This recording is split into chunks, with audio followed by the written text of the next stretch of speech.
చంద్రబాబుకు దేవుడిపై భక్తి భయం లేదు అన్నారు వైఎస్ జగన్. ఆలయాల్లో వరుస తొక్కిసలాట ఘటనలు జరుగుతున్నా ప్రభుత్వం పట్టించుకోవడం లేదని ఆగ్రహం వ్యక్తం చేశారు. కూటమి ప్రభుత్వంలో భక్తుల ప్రాణాలకు రక్షణ లేకుండా పోయిందన్నారు వైఎస్ జగన్. చంద్రబాబు నాయుడుకి నిజంగా భయము లేదు, భక్తి లేదు, ఆలయ నిర్వహణలో శ్రద్ధ అంతకన్నా లేదు. నిన్ననే కదిర్లో జరిగిన రథోత్సవంలో రథం కింద పడి 6 భక్తులు గాయపడ్డారు. పవిత్రమైన రథోత్సవం నిర్వహణలోనూ భక్తులకు రక్షణ కల్పించడంలో కూడా ప్రభుత్వం విఫలమైంది.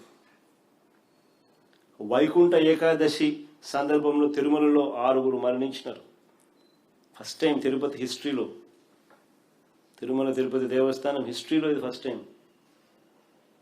అది వైకుంఠ ఏకాదశి సందర్భంగా తిరుమలలో 6 మరణించినారు. సింహాచలంలో చందనోత్సవం సందర్భంలో 7 చనిపోయినారు గోడగూలి. పలాసలో తొక్కిసలాట జరిగి 9 మంది చనిపోయినారు చంద్రబాబు నాయుడు గారి హయాంలోనే. వరుసగా ఇన్ని ఘటనలు జరుగుతూ ఉన్నా కూడా ప్రభుత్వం ఏం చర్యలు తీసుకుంది?